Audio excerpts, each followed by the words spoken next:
Hello, everybody. I believe this is a very important game if you want to enhance your understanding, especially in the opening phase of the game.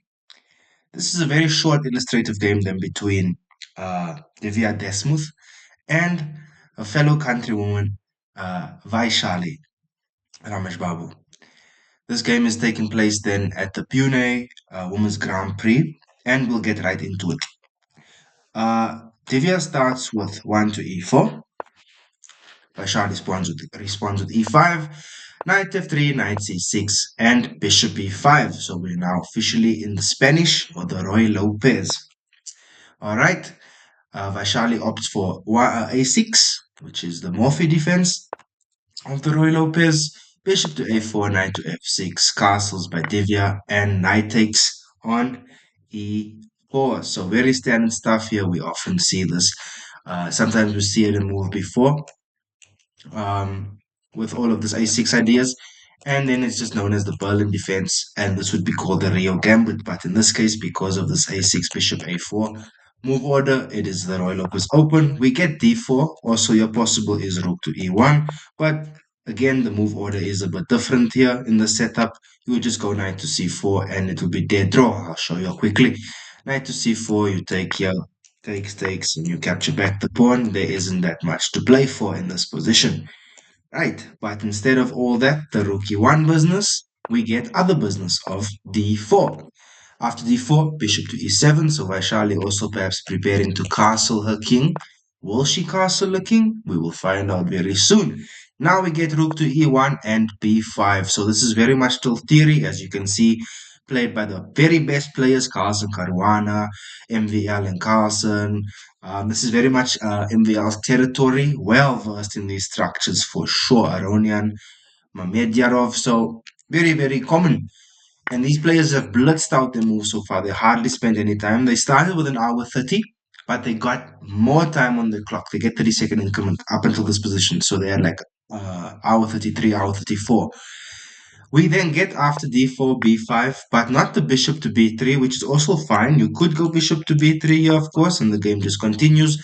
Then we get like a marshal-like with d5, and you just play it out. Um, very, very common as well. As you can see, another transposition is still played by the very best here. If you take here, you do not take immediately. You go here, bishop to e6. And Kasparov also had this against Shirov some years ago in one of their great battles. All right, but we do not go for this line then. We go rook takes on e4 and now d5, right? After this, you take with the knight. You're thinking, okay, you're hanging a rook.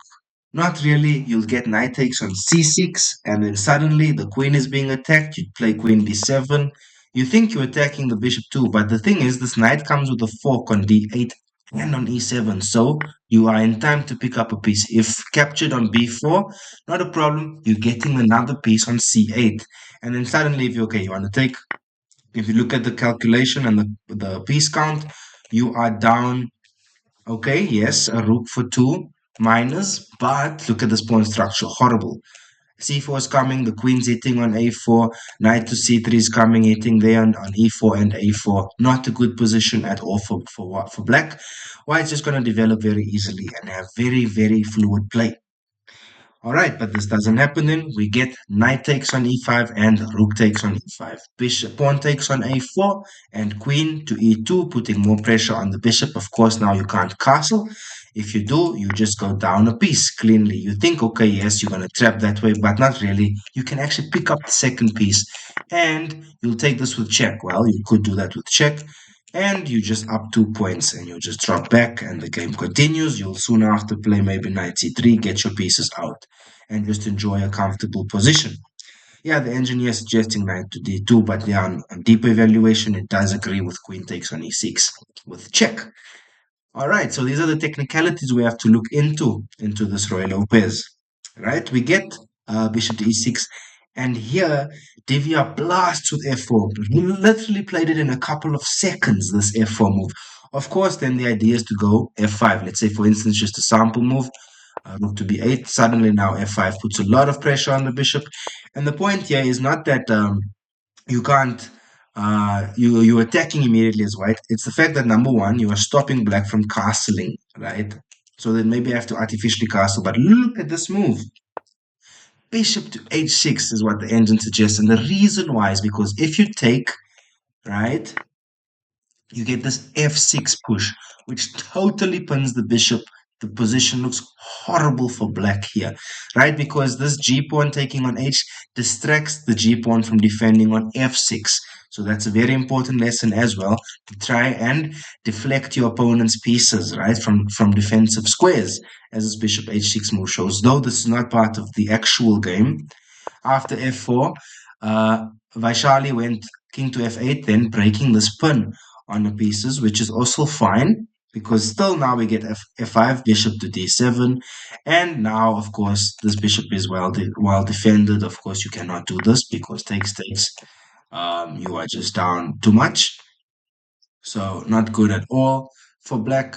For white, I mean, because now if you trade queens, even worse, right? I mean, your rooks are connected, they're coming into the game quickly. White still has to develop, not good. Plus, it's a rook that's not developed. None of white's pieces will be developed, so that's bad. All right, f5, bishop d7, and knight to c3. So, Divya just calmly developing her pieces, getting the knight out, looking to the coming to the center here, and we'll see how important this knight is here on c3 and what it does. We get f6 then, also blitzed out, and rook to e3. So now, yes, you are returning the pawn, giving the pawn up, but bishop takes on f5 does come with queen to f3. And here, this is why we see the importance of knight to c3, because now if you tried this business, it wouldn't work because you just simply get the free pawn, and yeah, not good at all. You are hitting all over, right? You're going to go bishop b2 and triple stack, yeah? But this is why bishop to f5 is nice because it stops. Um, I mean, knight to c3 is nice because it stops bishop these funny ideas, right? Because if the knight wasn't there, just imagine bishop planting nicely on e4, and you could argue black would be very comfortable. We get queen to d7 then, and now Divya just chops off on d5. You cannot take it, of course, because the queen is there. And the queen was played to d7 to guard the bishop on f5 because this queen on f3 moved to f3 is attacking on f5 as well on d5. You could take here, of course, but you would end up not being too fine because you lose c2 in the end. Like if you just look at it optically, you could do this, of course, but then knight's also hitting on c7, not much to play for, and probably rook to c3 or c3, just either way, right? Yeah. Okay, back to the game then. We get knight takes on d5, and here is the blunder of bishop to g4. I had to clear my throat there. Best move here was either rook to e8, or you could even go think of d8 maybe is also fine, or not really, you're just losing that. Rook to e8 is actually essential because it defends this. But now, Vaishali thought that, okay, you got these ideas here, but I've got ideas of my own of hitting your queen. But this is the blunder tactically, right? Knight to f6, because knight to f6, which is the winning move and the only winning move, doesn't just take a pawn, right? The knight moving away is attacking the queen, and as it moves away, the queen is eyeing on a8. Look at that unguarded rook there. This is why we try and castle ASAP, because if the king was castled, there were no problems here, right? So now you think, okay, you can do this, right? Or you can even take here. Let's see if we take on with the queen with our bishop. Not good because you're taking the queen with check. That's the problem, right? And another problem here is the king. Let's say it goes to g8. Even worse, you're just picking that up, right? Your other bishop's coming out, right? You're down a piece already. That's the thing. You're down material. But let's say you after that you take with check and you go here. Also bad because what now? Your bishop is still pinned to your king. And yes, this is actually what happens in the game, right? We get this. Bishop takes on f3. Knight takes on d7 with check. King there to e8, back to e8, running around. Knight to c5. The bishop goes then to c6. Look at this brilliant move. Rook to e6. It's hitting the bishop here. You must go up to d7. Let's say you go anywhere else, man. Doesn't matter. Now the bishop just comes out. You can resign here. There's no way you can save this bishop from falling. The rook's hitting it as well as your other dark square bishop. And this rook is coming to e1, the other one. So you're double stacking, very bad. The rooks are disconnected here on other sides of the world. This one is in the east, that one's in the west. Not looking good at all. So, rook to e6, bishop to d7. The rook just drops back calmly to e5. Look at the class here, right? You think, okay, you're escaping with maybe king d8. Not really. You're just getting checked again. You're running to c8. Well, now you lose that. You take there, you lose that. Game over. You are down a piece and a pawn. This is coming out again. You're about to connect. Easy stuff here. So instead of all that, we get h6. H6 is to stop this, but the engine is still suggesting that, right? The engine still suggests bishop to g5, which is insane because you'll take here, and the main thing is you're double stacking. But Divya keeping it very solid, bishop d2, and the same idea of going rook to e1. We get rook to f8 then, and finally rook a to e1, rook to f7 to defend. But Divya plays it like an engine. Bishop to b4. Gonna move the knight away and put more pressure on there. Everything is hitting on e7. This is the central square here. Beautiful, beautiful, beautiful stuff here. All right, we get rook then to b8, not helping much.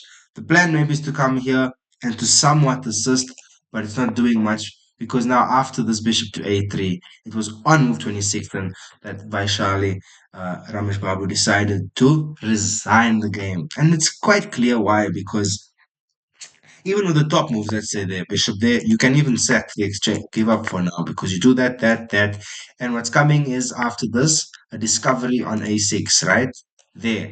Knight takes on a6, you're hitting the rook. The king is on discovery. You go there. And the main thing is in the end of this line, you go up a piece. So yes, guys, I hope you guys found this video insightful and fun to see how important it is, even in these quiet setups somewhat, to castle, the very solid setups as soon as possible and to get your move order correct, right? To not fall into these sneaky little traps of the knight. And the knight is very deceptive with the L shape. So, yeah, guys, hope you enjoyed it. And if you really liked it, do consider liking, commenting, and subbing. It would mean a lot for the channel, yeah? All right, we'll be back with another video again soon covering the Grenka Chess Festival. Take care, guys. Have a good evening. Bye.